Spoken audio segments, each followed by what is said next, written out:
Hashtag smash the hole. Week 1 score prediction versus the Kansas City Chiefs. Dan, what is your prediction? 41-33 Lions. James Houston leads the team with 4.5 sacks. What about you, Ant-Man? I'll score prediction. 40-36 Lions. Mark Orum from Orum's Orum. Wow, this is way too early for this. Okay, I'm going to say 50-51 Detroit Lions. Let's go. Let's go. I'll go 32-27 Detroit. I think the Lions defense will show up a little bit. I don't think it's going to be some gigantic score, but it'll be they'll put up some points. That is for sure. Yeah. How much would Chase Young cost? How much do you think it would cost to get Chase Young, Ant-Man, in a trade? Oh, I was thinking contract there. I mean, I don't know what's in his last year now. Is it his last year of his rookie deal? They declined his 5th-year option, so yes. Last year. So, if they're declining the option, maybe you feel like the value maybe not as high as you think, but it's certainly going to be a day 2 pick at least, a high one, maybe a day 1 I'm not sure. But then the contract's going to be huge as well. So that's kind of why I want to side away from it, because you're about to give him the bag, and there's a lot of our young players that are going to need paying soon, and I don't see it's worth it. Not while we've got Houston and Pascal here. I just couldn't do it. Mark Orum, who leads the Lions in sacks? Well, it's got to be Aidan. It's got to be Aidan Hutchinson. I think he's gonna get 13 to 15 sacks. Been calling 15 for a while now. So he almost had double digits last year. He was inches away from at least 2 or 3 more that we've seen. So, I think he's got 15 on the horizon easy, man. I think he's going to get that. Yeah, inches, like every inch counts. Oh, that is 100%. It really does. Dan, yes, sir. Who do you think leads in sacks?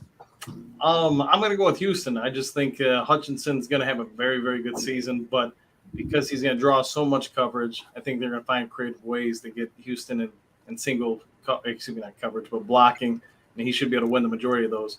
I don't think he's going to play every single down, but I think he's going to make an impact when he's out there. I like it. I like it too. I love it. What about you, Ant-Man? Who do you think leads in sacks? There's so many options. Mm-hmm. I'm going to go left field. I think it might be Romeo on a renaissance here. Okay. I think that it's going to be, because Aidan's going to draw a lot of coverage. The interior is going to draw a lot of coverage. I think a guy like him could potentially get hot, get a lot. I'll go with Romeo. Okay.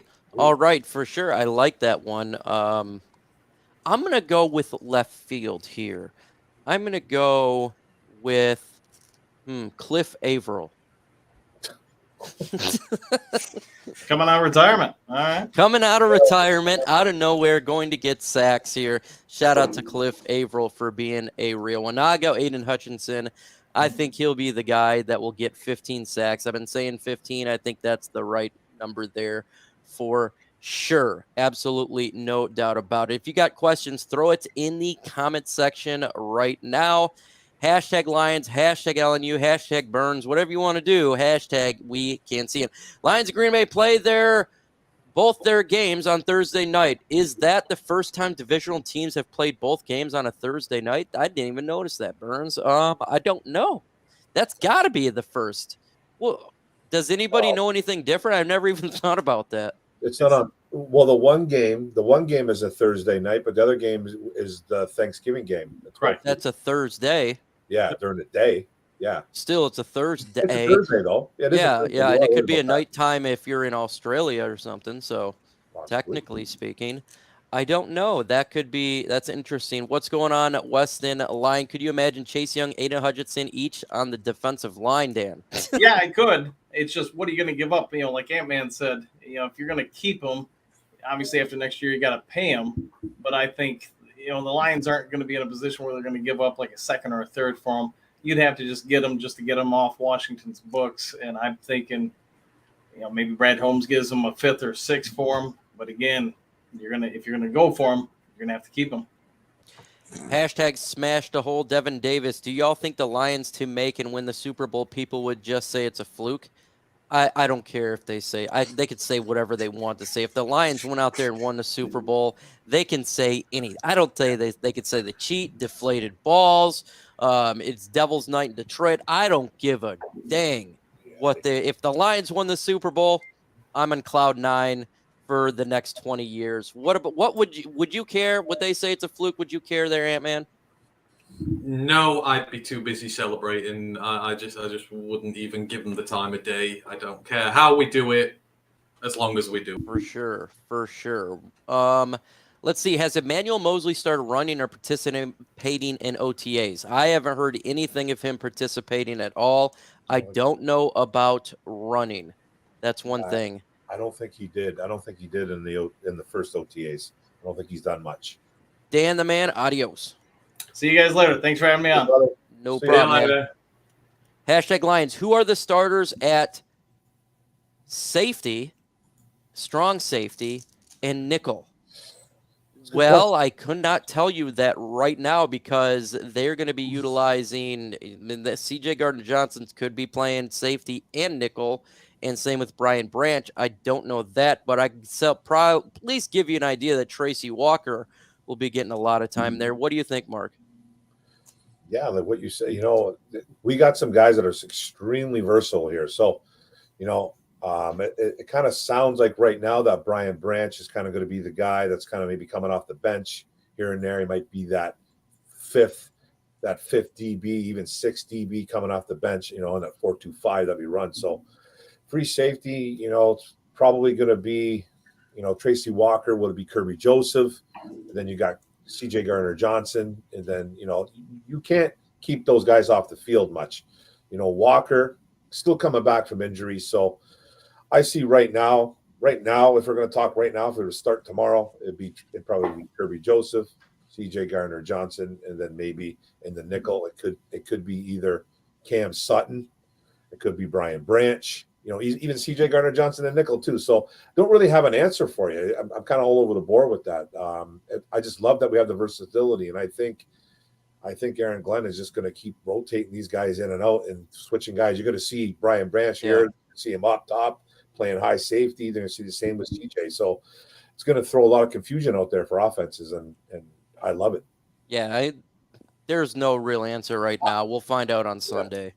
There's gonna be special packages for everybody. I think you'll see in a lot of people out there, and it's gonna be glorious. How many interceptions for Kirby Joseph this year? I'll go 6 interceptions. I'm gonna match his college number. What about you, Ant-Man? Well, Justin Fields is in the division, so that's good for at least 3 or 4. So, but Aaron Rodgers is gone. Yeah. He had his number. Yeah, but I remember Jordan Love in college, and he was not averse to throwing the odd pick here and there either. So I reckon he's good for some. I say about 8. I think he's going to go good this year. Pro Bowl. But the thing is, you've got to think who's in there with him. Like Mark was just saying, right. When you've got Branch and Gardner-Johnson and all these ball hawks back there, they're not going to be looking at Kirby. They'll be looking at all these other guys throwing up and be like, who the hell do you throw against on this team? I think somebody, if not Kirby, is just going to load up this year on picks because QBs are going to be worried about who they're throwing at. No, I mean, I'm not going to argue with that. You're right. And if they don't want to pay attention to Kirby, that's a big mistake because this guy is a turnover machine. The guy runs to the football 24/7. Mark, how many interceptions do you think he gets? I'm going to meet you guys in the middle, man. Mike, you said 6. Anthony said 8. I'm going to say 7. I'm going to say 7, man. Just like I love what Antony said there about, he kind of might be the guy that offenses really don't keep a key eye on because you got the CJ Gardner-Johnson over there. You're going to have to worry about Cam Sutton over here.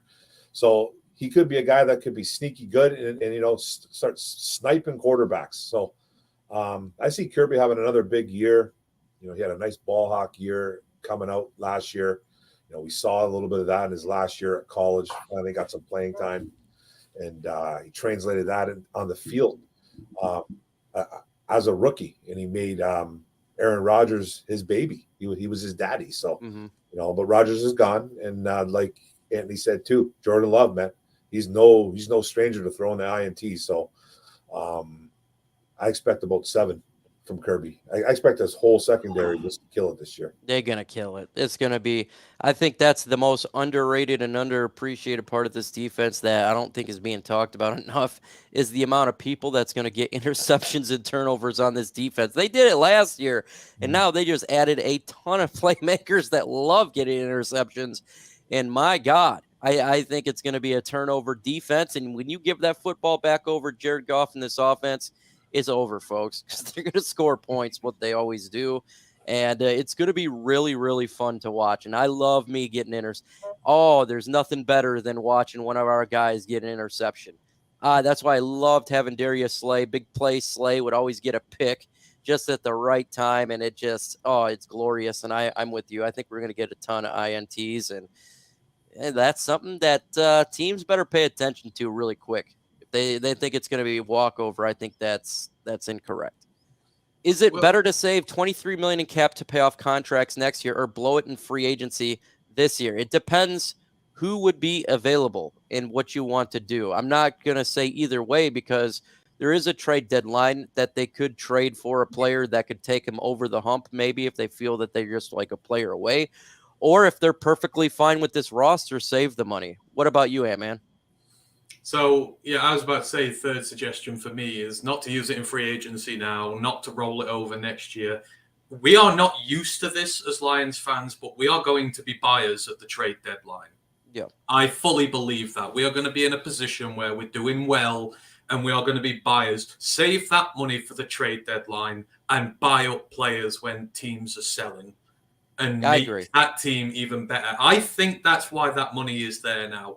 Because if you get to the trade deadline and, the worst happens and it all falls apart and we're doing bad, roll it over for next year. Yeah. Just put as many assets as you can into 2024. If you reach the trade deadline and you're 500 or above, you're looking pretty for the division, you spend that sucker in the deadline, you just load up on players.